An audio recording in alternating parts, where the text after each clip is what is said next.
अष्टम श्रेणी मोर प्रिय छात्र छात्री मानू मोर YouTube channel Odisha high school classes तरफ समस्त को स्वागत शुभेच्छा एवं शुभ सकाळ पिले माने आमर ग्रीष्म अवकाश हो जाइए सरकार गोटे नूतन कार्यक्रम एसएलपी अर्थात समर लर्निंग प्रोग्राम माध्यम आमको किसी होमवर्क देइछंती बुझीला पिले लास्ट वीडियो रे आमर अष्टम श्रेणी थिबा मैथ रो होमवर्क आम डिस्कसन करथिले आज ए वीडियो रे आम पई थिबा इंग्लिश रो होमवर्क आम डिस्कसन करबा। हाँ पिले माने जो माने मो चैनल रे नुआ मात्र एपर्यंत मो चैनल को सब्सक्राइब करना हो चैनल को सब्सक्राइब कर दियो, वीडियो को लाइक कर दियो, वीडियो को बहु मात्रा रे तुम सांग मानक सहित शेयर कर दियो। तबे डेरी करबानी आसो आज वीडियो स्टार्ट करबा। क्वेश्चन नंबर 1 अछि पिले look at some professions around you that inspire you and write where they work and match column A and column B। अर्थात तुम्हें तुमर सोसाइटी रे बा तुम चतुर्पार्श्व रे बहुत प्रोफेशन को देखिच। प्रोफेशन माने पिले वृत्ति बुझेला विभिन्न वृत्तिकारी लोकों संस्पर्श रे आसीच एवं तुम जानिच where they work से माने कोठी काम करती। तेणु कलम ए रे देइछि हमर प्रोफेशन किछि प्रोफेशन देइछि किछि वृत्ति देइछि एवं कलम बी रे देइछि सेमानकर प्लेस ऑफ वर्क से माने कोठी काम करते। बहुत सहज एक्टिविटी पिले देखो आमे करिबा। तबे लक्ष्य कर कलम ए रे अछि doctor, artist, teacher, farmer, policeman, lawyer.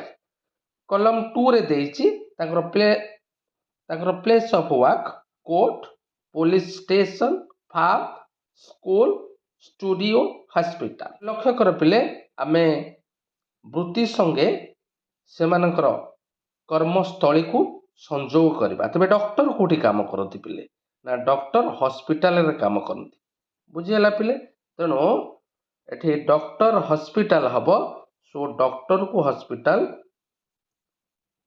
तीर चिन्ह मारिदब बुझेला। तबे आर्टिस्ट आर्टिस्ट माने पिले कलाकार कलाकार कोठी काम करती ना कलाकार स्टूडियो बुझेला कलाकार स्टूडियो रो काम करती एटा को मध्य तीर चिन्ह मारिदब। Teacher you know teacher teacher school बुझेला। नेक्स्ट फार्मर माने कृषक he works in the farm. Next policeman policeman कोठी काम करती पिले ना पुलिस स्टेशन बुझेला पुलिसमैन पुलिस स्टेशन। एवं लॉयर लॉयर माने पिले वकील वकील कोठी काम करती ना कोर्ट बुझेला। तो आउ थोड़ा कहि दउची doctor hospital, artist studio, teacher school, farmer farm, policeman police station, lawyer court.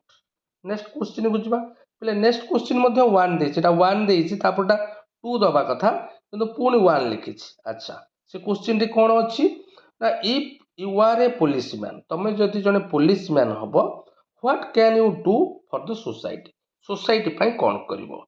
तो मेरा आंसर रे हमें लिखिबा if I would be a policeman my primary role will be enforce the law, prevent crime, provide emergency response, try to maintain public peace in the society and always try to secure the public property बुझेला। जदि मु police heavy तेबे मु नियम को कड़ाकड़ी करी prevent crime जो आमर क्राइम होची से क्राइम को प्रतिरोध करी प्रोवाइड इमरजेंसी रेस्पॉन्स अर्थात जहाँ कार्य आसला ताको रेस्पॉन्स करी पदक्षेप नेबी।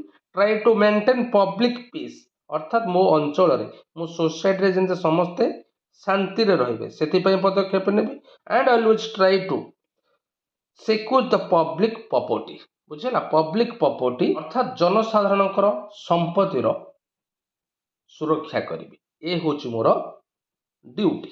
नेक्स्ट क्वेश्चन कोन देछि read any short story and write down the moral of that story बुझिला। तबे तमे गोटे शॉर्ट स्टोरी पढ़िबो एवं से शॉर्ट स्टोरी रु तमे कोन नीति शिक्षा पाइलो से नीति शिक्षाटी लिखिबो। तेणु मु लिखिछि पिले I read a short story मु गोटे शॉर्ट स्टोरी पढ़िली तार ना होछि पंचतंत्र बुझिला। And the moral of that story is तबे से गपरु मु कोन नीति शिक्षा पाइली यूनिट इज द स्ट्रेंथ है एकता ही बल से गपरू मु शिक्षा पाइली एकता ही बल unity is the strength clear next question जीवा next question 3 write the antonym of the following words पहले एंटोनिम मींस ऑपोजिट वर्ड बुझिला केते गुडे वर्ड देछि आमे तार ऑपोजिट वर्ड लिखिबा तबे देखो पिले पुअर पुअर माने कोन गरीब तार एंटोनिम हबो रिच बुझिला पिले पुअर रो हबो रिच स्ट्रांग स्ट्रांग माने मजबूत तार हबो ऑपोजिट वीक WEAK माने दुर्बल ऑनेस्ट साधुता तार ऑपोजिट हबो डिसऑनेस्ट डेड मृत तार ऑपोजिट हबो अलिव जीवित ट्रुथ सत्य तार ऑपोजिट हबो फॉल्स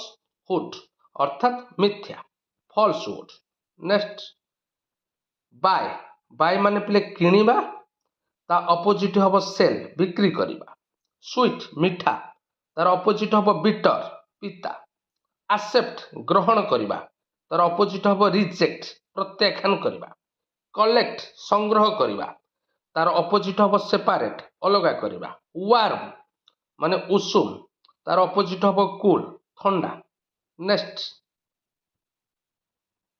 रिमेंबर मने पकेबा तार ऑपोजिट हबो फॉरगेट भूली जिबा केयरफुल जत्न नबा केयरलेस अजत्न गिव दबा टेक नबा फैट मोटा थिन पतला बार्थ जन्म डेथ मृत्यु ब्लैक कोला तार ऑपोजिट है व्हाइट धोला नेक्स्ट स्ट्रांग देइथिला पिले थरे आउ थरे पुनी देछि स्ट्रांग रो ऑपोजिट हबो वीक दुर्बल बुझेला तापरे 4 नंबर क्वेश्चन देछि पिले right 10 sentences about your favorite teacher and write why do you like him or her so favorite teacher संपर्क रे तमे गोटी एसे लिखिबो 10 लाइन्स so देखो पिले my favorite teacher is Mrs. Saudamini Sahu she is my class teacher she teaches us English and mathematics she is very kind and friendly